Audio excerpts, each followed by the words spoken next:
જય હિન્દ મિત્રો।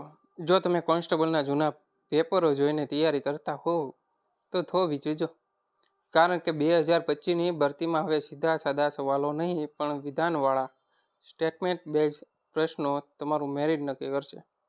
આજે આપણે 10 એવા અઘરા પ્રશ્નો જોઈશું જેમાં એક નહીં પણ બબ્બે વિધાનો ચકાસવા પડે। આ ટેસ્ટ નથી, આ તમારી તૈયારીનો અરીસો છે। જોઈએ 10માંથી કોના 5 સાચા પડે છે। નોટ પેન લઈ લો, ચાલો શરૂ કરીએ વિડીયો। પ્રશ્ન 1, ભારતના એટર્ની જનરલ વિશે નીચેના વિધાનો તપાસવાના છે કે નિમણૂક અને કાર્યકાળ શાંતિથી વિચારો।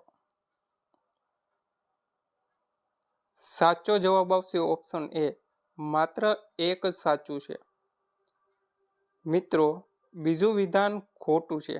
બંધારણમાં એટર્ની જનરલનો કાર્યકાળ નિશ્ચિત નથી, તે રાષ્ટ્રપતિની મરજી હોય ત્યાં સુધી પદ પર રહી શકે છે। પછીનો પ્રશ્ન, કાયદાનો કન્સેપ્ટ ચોરી કોને કહેવાય? પ્રશ્ન વાંચી લો અને વિકલ્પ વાંચી લો।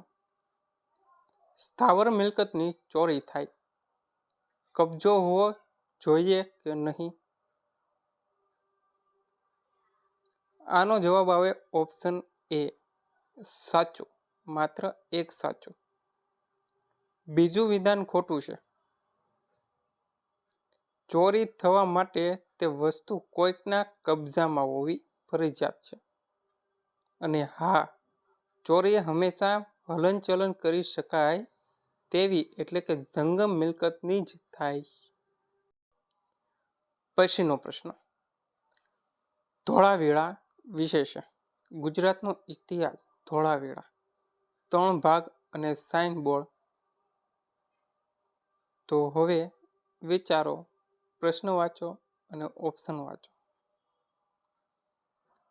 તેનો સાચો જવાબ છે ઓપ્શન સી, બંને સાચા છે તેમ કહે છે। યાદ રાખો, સામાન્ય રીતે હડપ્પન નગરો 2 ભાગમાં હતા, પણ ધોળાવીરા 3 ભાગમાં હતું અને દક્ષ અક્ષરનું સાઇનબોર્ડ પણ ત્યાંથી જ મળ્યું હતું। પછીનો પ્રશ્ન, ગ્રામ પંચાયતની ચૂંટણી અંગેના વિધાનો વાંચો અને ઓપ્શન વાંચો અને વિચારો। ગામડાના રાજકારણનો પ્રશ્ન, સરપંચ અને ઉપસરપંચ કઈ રીતે ચૂંટાય? સાચો જવાબ છે ઓપ્શન બી, માત્ર 2 સાચું છે। કેમ? કારણ કે ગુજરાતમાં સરપંચની ચૂંટણી પ્રત્યક્ષ થાય છે, ગામના લોકો સીધા વોટ આપે છે, જ્યારે ઉપસરપંચને સભ્યો અંદરો અંદરથી ચૂંટે એટલે તે પરોક્ષ ગણાય છે। પછીનો પ્રશ્ન, નર્મદા નદી વિશે સાચા વિધાનો પસંદ કરવાના છે।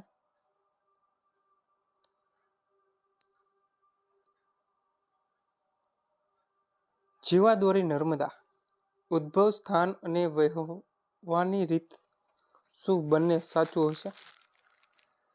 સાચો વિકલ્પ પસંદ કરો। તો તેનો જવાબ આવશે ઓપ્શન સી, બંને સાચા છે।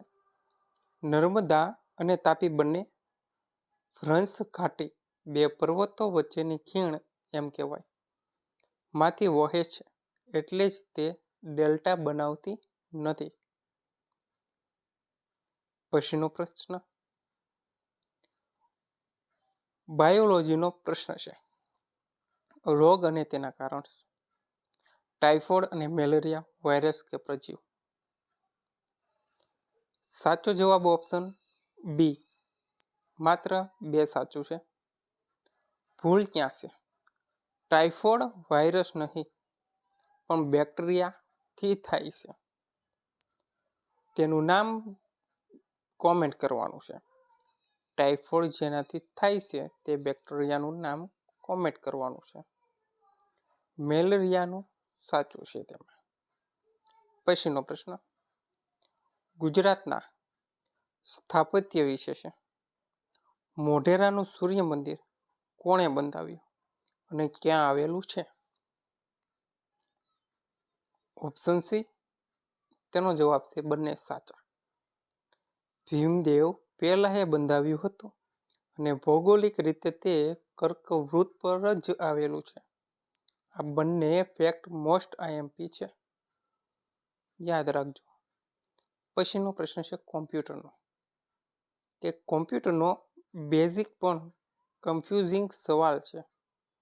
રેમ અને રોમમાં લાઇટ જાય તો શું થાય? વિચારો. આનો જવાબ આવશે ઓપ્શન એ, માત્ર એક સાચું. સાચો જવાબ છે એ.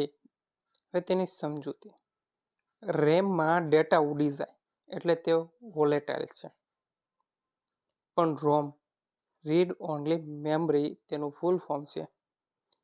એમાં લાઇટ જાય તો પણ ડેટા રહે, એટલે બીજું વાક્ય ખોટું છે. પછીનો પ્રશ્ન ઓલિમ્પિકનો, સ્પોર્ટનો.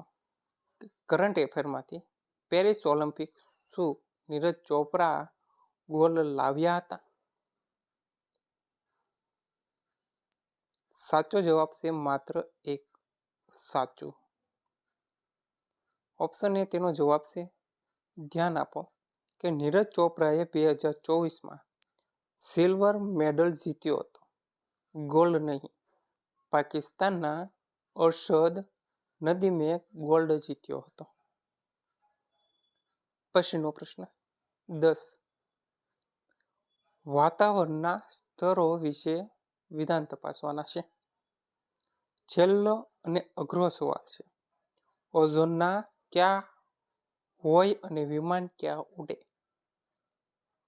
ઓઝોન ક્યાં હોય ને વિમાન ક્યાં ઉડે? વિચારો અને જવાબ કોમેન્ટ કરવો હોય તો પહેલા કોમેન્ટ કરો, પછી હું જવાબ કહું એ સાંભળો. સાચો જવાબ છે ઓપ્શન બી, માત્ર 2 સાચું.